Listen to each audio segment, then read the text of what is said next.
Good morning, everyone, and welcome to Coffee with Chrissy.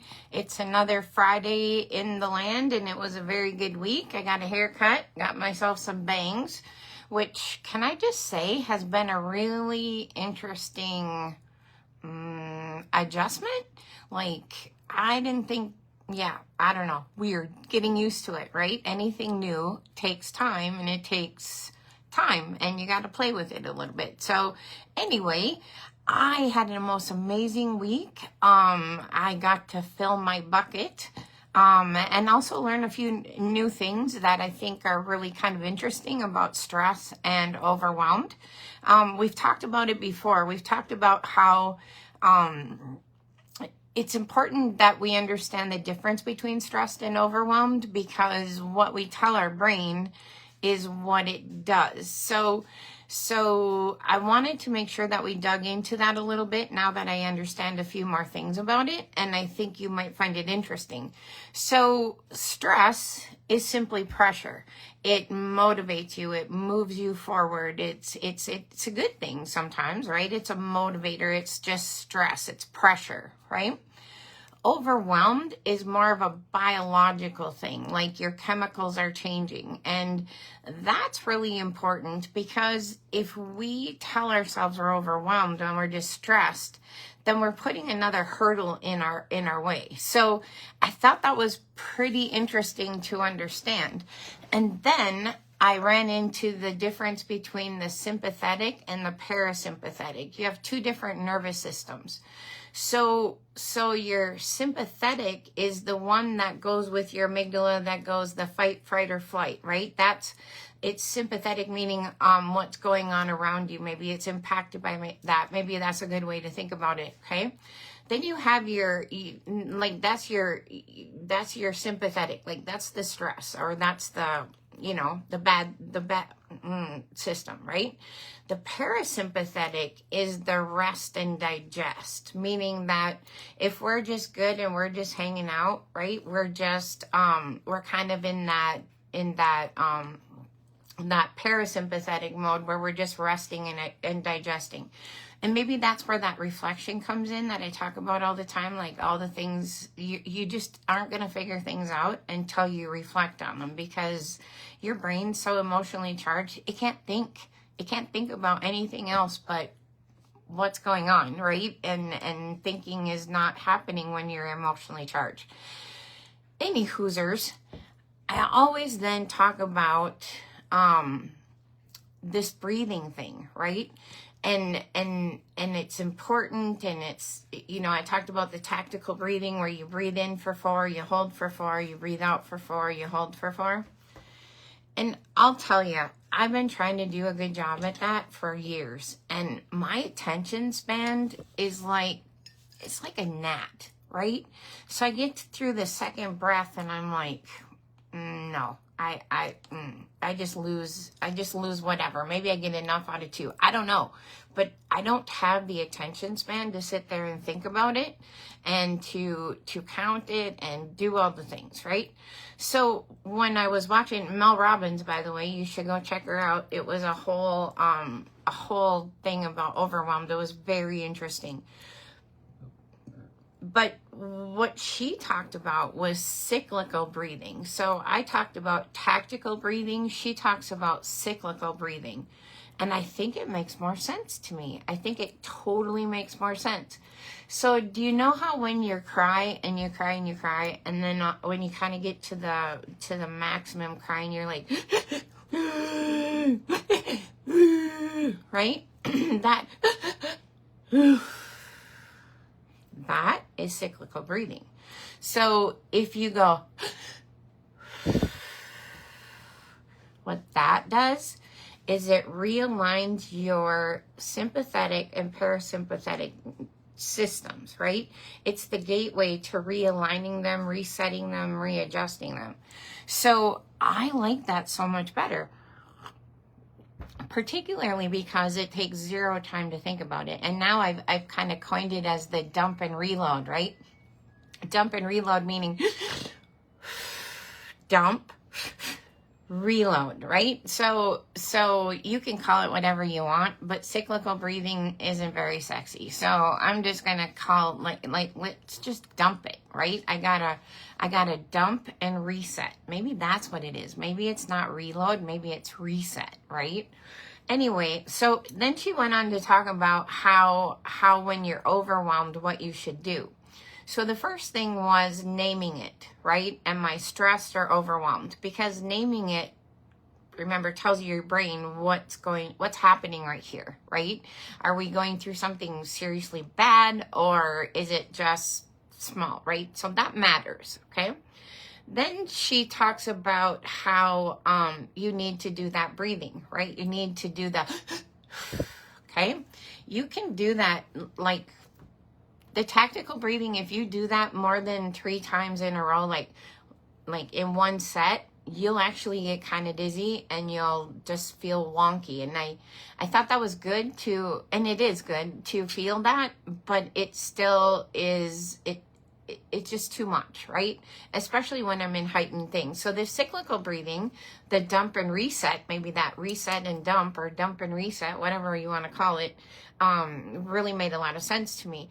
So, and obviously what that does when you're overwhelmed and your biologic system is under attack, so to speak, or out of whack, bringing those back into line with that breathing is exactly what you want to do. So once you do that, then she talked about doing a brain dump. And so a brain dump is simply just writing down everything that's in your brain, okay? Every single thing that's in your brain. And dumping that out, because once you dump that out, it can't live in there like it was when you were overwhelmed. So overwhelmed, when we get overwhelmed, it means that life is unfolding faster than we can process it, but all those things contain all the things we didn't choose. So like, it's life making us go through all the things that we didn't choose to go through. That's what overwhelmed is. Like, I have to go through this, and it's, I don't know how, I don't know what, I'm just really overwhelmed. I hope that makes sense.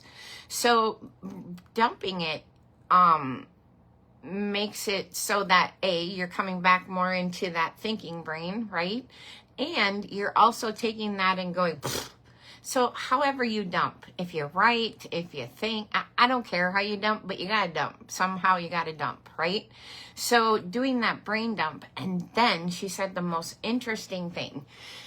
Most of us will take stuff off the list because we're overwhelmed, right? And most of us will take the most easiest thing off the list, which generally is the thing that means the most to us as far as us individually, right? So the fourth step in that I thought to be kind of ironic was that that's the last thing you should be doing, is taking that thing off the list, because in theory, it's the only thing you really want to do. So by giving yourself and making yourself pay more attention to that thing, and maybe mine is photography, right? Maybe I just really miss it. So maybe my thing is making myself take the time to do what I love, and giving myself one more thing to do that's important to me. Because all these other things that I have to do over here, those are important for us, okay? And how I handle that, the boundaries, we talked about that. What do we actually need to do? What is actually my responsibility? All those kinds of things over here.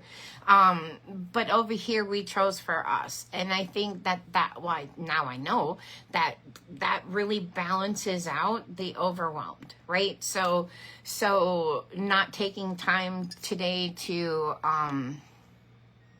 even if it's sitting down and playing those games on your phone, do you know what I mean? Taking time to do that is really important, because it's fun. It must be important to you if you want to do it, right? And it really gives your mind a shift. It really gives you some downtime. So if you're anything like me, though, what will happen is when I sit down to do that, or I make time to do that, the self-talk in my head is, boy, you should really be doing something. Are you kidding? Are you going to sit here all this time and just do this? Yes. Because right now, that's all the capacity I have. I don't have any more capacity to deal with anything more. I don't need to put any more on my brain. I don't need to beat myself up anymore. And I most certainly don't have to find shit to do.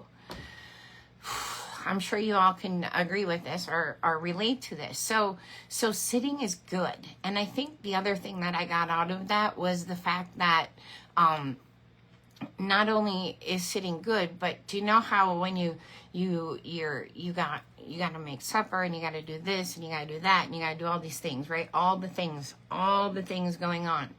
And all you can do is sit on the couch and stare. You either staring or crying or you just can't make yourself do a damn thing. That's overwhelmed. That's your body saying, dude, you're at capacity. You can't do anymore. No matter how much you think you should be doing, you can't.